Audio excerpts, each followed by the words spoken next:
আমাদের হাইকোর্ট বিভাগ গণভোটের যে বিধান ছিল এই গণভোটের বিধানকে পুনঃপ্রবর্তন করেছিলেন।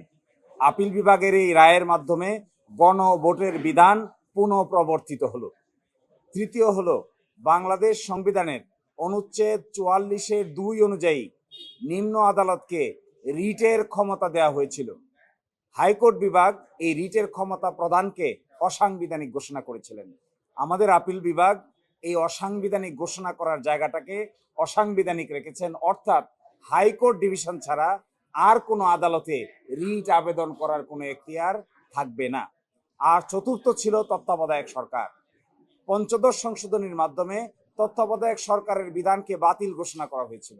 আমাদের হাইকোর্ট বিভাগ ওই বাতিলটাকে অসাংবিধানিক ঘোষণা করেছিলেন। আপিল বিভাগের আজকের রায়ের মাধ্যমে ওই তত্ত্বাবধায়ক সরকার হাইকোর্ট ডিভিশন যে বাতিল করেছেন, এই বাতিলটাকে যে বাতিল করেছেন সেই বিষয়টা বহাল থাকবে, অর্থাৎ তত্ত্বাবধায়ক সরকার ব্যবস্থা ফিরে আসতে আর কোনো বাধা থাকলো না।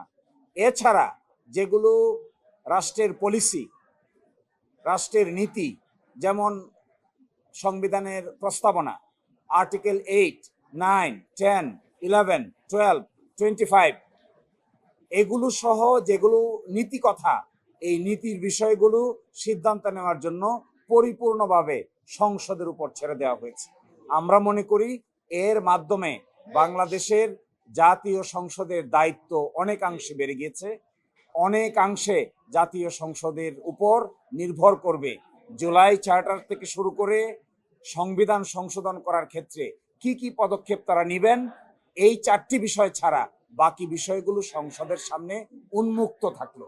সংসদ সকলের সম্মিলিত প্রচেষ্টায় 2/3 মেজরিটিতে বাকিগুলোকে পাশ করবেন, কোনটা রাখবেন আর কোনটা রাখবেন না।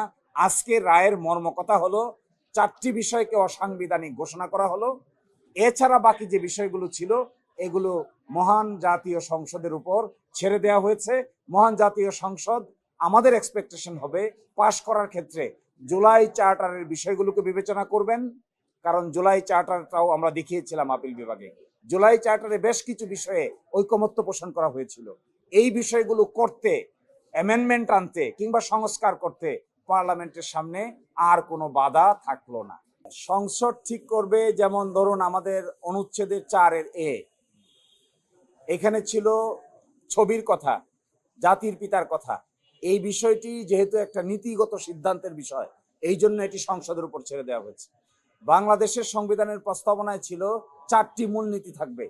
একটা হবে ন্যাশনালিজম, একটা হবে ডেমোক্রেসি, একটা হবে সোশ্যালিজম, আর একটা হলো সেকুলারিজম। কিন্তু মাঝখানে পরিবর্তন হয়ে সেকুলারিজমের জায়গায় হয়েছিল সর্বশক্তিমান আল্লাহর উপর পূর্ণ আস্থা ও বিশ্বাস এবং বিসমিল্লাহির রহমানির রহিম। এই বিষয়গুলো কি হবে এটা ঠিক করবে জাতীয় সংসদ।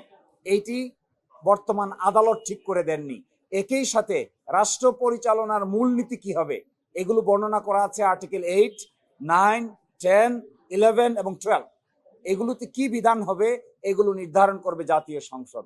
আর্টিকেল 38 সভা অ্যাসোসিয়েশন করার স্বাধীনতা, right two freedom of association, এটি পরিবর্তন করা হয়েছিল পঞ্চদশ সংশোধনীর মাধ্যমে। এখন এটি কেমন করে হবে এটিও জাতীয় সংসদ ঠিক করবে, এটি ঠিক করবে না আদালত। না, এখানে আপনি, এটা একটা that was an weird constitutional proposition. সংবিধান কোনো পেনাল কোডের নাম না, সংবিধান কোনো দণ্ডবিধি না যে দণ্ডবিধিতে আপনি একজনকে সাজা দিবেন, কাকে দিবেন না, এগুলো দণ্ডবিধির কাজ। কেউ যদি অপরাধ করে, অপরাধ ডিটারমিন করবে দণ্ডবিধি, প্রসেস ফলো করবে ফৌজদারি কার্যবিধি। পৃথিবীর কোনো সংবিধানে বলা থাকে না কাকে আপনি শাস্তি দিবেন আর কাকে আপনি শাস্তি দিবেন না।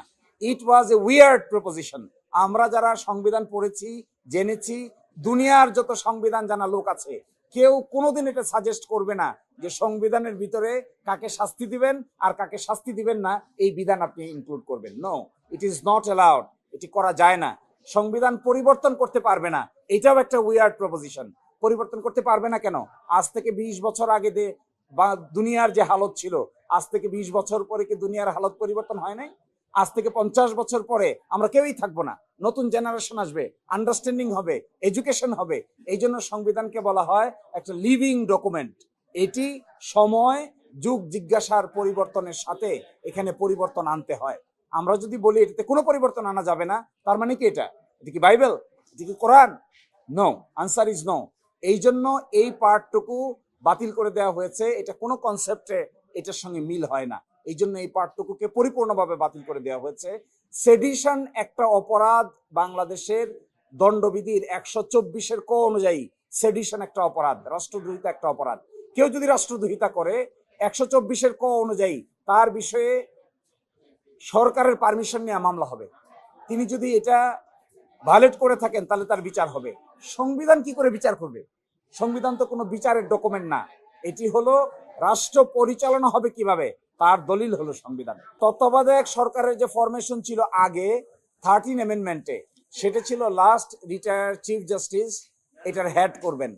আপনারা জানেন যে ওই জাজমেন্টটা রিভিউ হয়েছে, রিভিউ হয়ে আপিল অ্যালাউ হয়েছে, অর্থাৎ 13th অ্যামেন্ডমেন্ট আবার ফিরে এসেছে। তত্ত্বাবধায়ক সরকারের পুরনো বিধান আর পঞ্চদশ সংশোধনীর মাধ্যমে যে বিধানটা বাদ করে দেওয়া হয়েছিল, বাদটাকে আজকে বাদ ঘোষণা করা হয়েছে। ফলশ্রুতিতে তত্ত্বাবধায়ক সরকারের গঠন প্রক্রিয়া কি হবে এটি চাইলে পার্লামেন্ট 13 অ্যামেন্ডমেন্টের সঙ্গে যোগ বিয়োগ করে ঠিক করতে কোনো আইনগত বাধা থাকবে না। এখানে পূর্ণাঙ্গ রায়ের প্রয়োজন হবে না আমার মতে, কারণ আপিলটা ডিসমিস হয়ে গেছে। আপিল ডিসমিস হওয়ার মানে হলো হাইকোর্ট ডিভিশনের জাজমেন্টটা বহাল আছে। হাইকোর্ট ডিভিশনের জাজমেন্টের পূর্ণাঙ্গ কপি আমাদের কাছে আছে। সুতরাং আইন মন্ত্রণালয় বলি আর সংসদের